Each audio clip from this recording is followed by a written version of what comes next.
Also now, Martin Schulz, leader of the German Social Democrats, has called for Europe to be bound by a united constitution by 2025.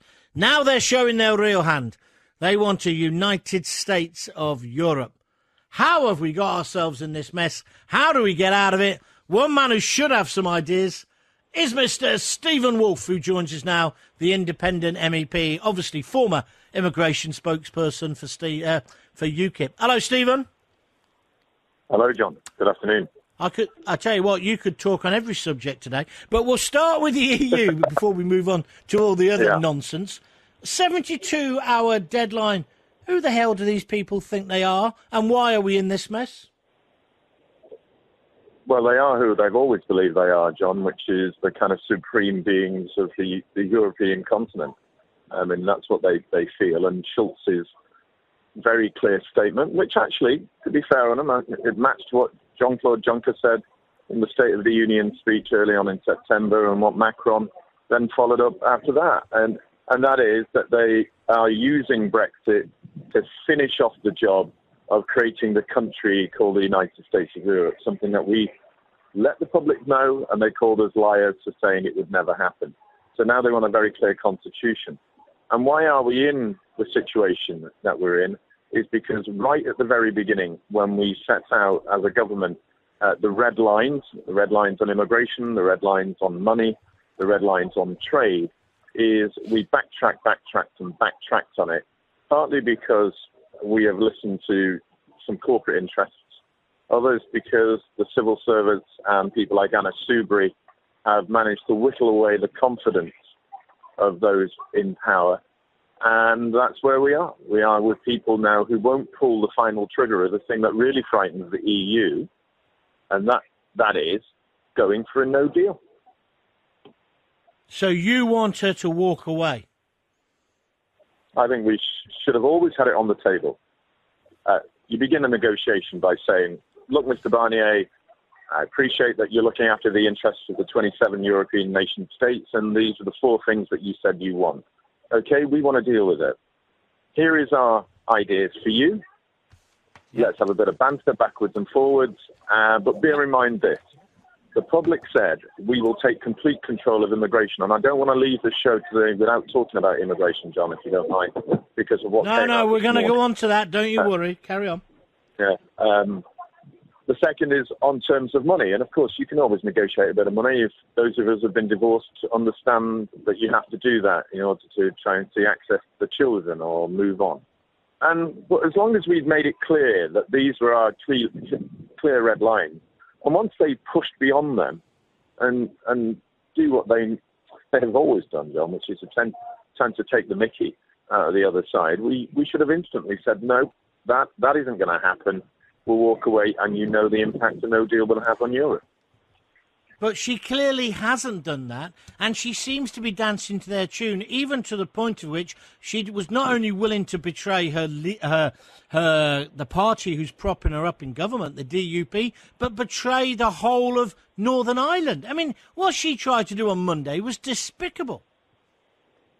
I think what was done on Monday was exactly the type of example of what the European Union does. It puts a pressure point on. It says, we're only going to do that, and now we're using Ireland, and we're going to back them up. And goodness knows what the hell the Irish think they're doing. The Irish were sold a kipper, to put an old line in terms of financing. They had a massive bank debt, and the European Union forced them to take bank debts that would have put German and French banks into bankruptcy and put it on the backs of the citizens of Ireland. Can't the Irish see that the EU will screw them again once their usefulness in this transaction is over? So where now for Theresa May? Do you think she'll get a deal in 72 hours? I think there will be a form of deal in 72 hours which will be nothing like what we campaigned for, what the public voted for. And as we're seeing on borders, yes, they're going to actually turn around and say that we'll have regulatory alignment.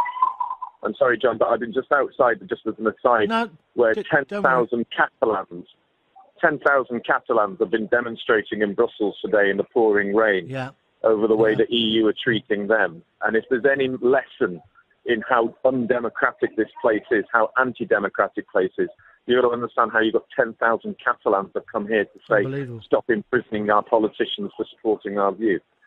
So I've been watching that, and that's really what's down the line for us if we remain in. It's that sort of attitude that they have, and that's what she's facing. And they'll do a deal on border. Of course they will. But it'll mean regulatory alignment. And in normal speak, for you and I, we know that means staying in the customs union for 10 years. So in effect, we'll still be in the EU, but not in it. It's the worst possible position to be in. Let's look at the factors that we've seen so far. On money, we're going to give them at least 50 billion. That's nearly 8 or 9 years of our net contributions. So effectively, they're getting our money 9 years in advance. Yeah. On the Irish border, and David Davis says we've got to have regulatory alignment across the whole of the UK. So we're complying with EU rules for the next 10 years. On immigration, as we know this morning, they're going to allow EU citizens to continue to come in and out willy-nilly as they want, and bring their families in when they want, and claim benefits when they want, and be able to marry people from outside of the EU and bring them in when they want, when our citizens can't. So, i.e., let's just stress that a minute, though. They want to give European citizens more rights than British citizens in the UK, don't they? Effectively. That's right. They basically today, if that agreement comes out, the report that I picked up on this morning, which was a leaked report that shows that European Union citizens will be first-class or super-class citizens in the UK, and British citizens will be second-class citizens in their own country. And if you come from a third non-EU country, American, Australia, India, Pakistan, Africa, you will be third-class citizens in the European Union. That is what we're giving away. It's shocking, it's appalling, it's utterly disgraceful to the people of this country. And I cannot believe that anybody has sensibly wants to put their pen to paper to something that does that. And what about David? No, I can understand that. What about David Davis and his performance yesterday? I thought he was a Brexiteer, although the stories this morning that he's planning a coup. I mean, so the two questions: why was he so bad yesterday, and is May finished? What's your view, Stephen? I honestly don't know now, John. I have watched this saga backwards and forwards over the past few months. We've seen people saying we're putting pressure on Theresa in terms of Michael Gove and Boris Johnson 1 minute, and then we've seen the decapitation of strong Brexiteers like Priti Patel the next. Whatever is going on inside the Conservative Party is clearly a mystery to all of us outside of it, except we do know this. There is a huge internal fight between the elitist liberal Conservatives, who are effectively a Liberal Democrats. They're not Conservative Party members at all. They're a wing of the Labour Party, or, kind of PP Oxford types who all think exactly the same. And the Conservatives who are supporting Brexit. And, of course, that's a massive fight. Whoever wins at this stage will determine where our country is in the next decades onwards. So how do we, the ordinary people, fight back against all this nonsense? Or was it just a waste of time voting in June? 17.4 million? They're just going to ignore us, aren't they? They are ignoring us. They are ignoring us, and they believe that we will just go completely quiet and just accept it. We'll stop voting. We'll ignore them. That's exactly what they want. I think we'll see sporadic elements of violence, perhaps, against Remainers. You might see the odd punch-up in a bar or in a restaurant, or, determination between families. But eventually, I think what will happen is that we will just turn around and say, sod you. We're never going to vote again. We don't trust you ever again. And we'll watch it go down in hell in a handcart around us, because until somebody with some serious deep pockets in money now are willing to stump up a campaign that's going to put us into the millions a year to push this again, to build up a new political party. And there is no sign of that, John. There is just no sign of that at the moment of people putting their hands in the pockets to do that. Then it will be the most monumental portrayal of particularly the working poor and working families in this country that have suffered the impact of our membership of the European Union.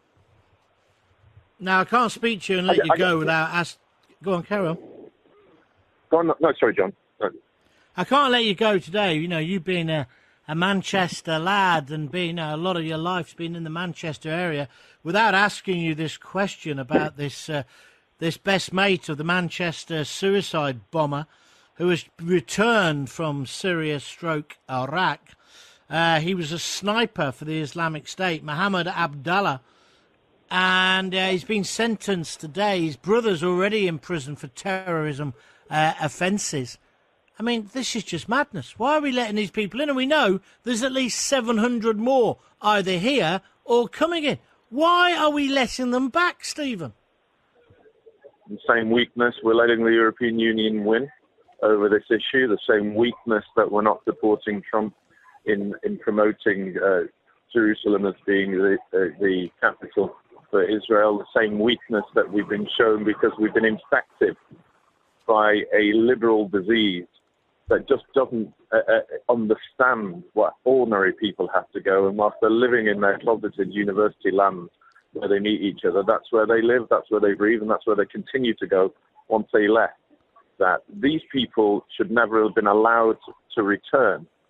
They should have, and if we ever found them here, we should deport them back to the countries that they were fighting in and let those countries that are now trying to reform again, in this case Syria, let the Syrian government treat them for what they are, the war criminals that they are, the terrorists that they are, and let them do it at their own hand. We certainly shouldn't have anything to do with them whatsoever. We certainly should be paying taxpayers' money to fund them in effectively a training camp for jihadis, which is the prison for the future. It's a mad, mad world. Stephen, thank you for joining us. Stephen Wolfe, independent.